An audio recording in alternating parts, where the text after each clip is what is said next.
Hello everyone, সকালবেলায় ঘুম থেকে উঠে রান্নাঘরে গিয়ে দেখি মা তোড়জোড় করে রান্না বসিয়ে দিয়েছে, কারণ সেদিনকে আমাদের বাড়িতে ছোটোখাটো একটা পিকনিকের আয়োজন ছিল।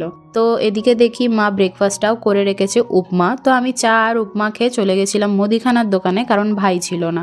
এসে দেখি মায়ের মাটন কষানো হয়ে গেছে আর আমি টমেটোর চাটনিটা করে নিলাম। আর যে মেন গেস্ট ছিল সেটা হচ্ছে ইনি আমার মায়ের মাসিমা হন ইনি। তো উনি এসছিলেন, তো তারপরে আমরা দুপুরবেলায় খেতে বসে পড়লাম। আর হ্যাঁ, সোনাই, নিশা, ঋতু এরাও এসেছিল। তো আমরা কিন্তু কলা পাতায় খাবো বলে সোনাইয়ের বাড়ি থেকে কলা পাতা কেটে নিয়ে এসেছিলাম। তারপরে নিচে বসে পড়লাম সবাই মিলে খেতে। তো মেনুতে ছিল ভেজ ডাল, বাঁধাকপির তরকারি, মাটন কষা, চাটনি, পাঁপড় আর মিষ্টি। আমি তো আর মিষ্টিটা খেতে পারিনি শেষে, কারণ মাটনের চোটে আমি দুবার করে ভাত নিয়ে খেয়ে নিয়েছিলাম। তো যাই হোক, তারপরে খাওয়া দাওয়া করে একটু রেস্ট নিয়ে মাসিমা চলে গেলেন, আর এদিকে আমি পড়াতে বসে গেলাম। আর এইভাবেই গেল দিনটা।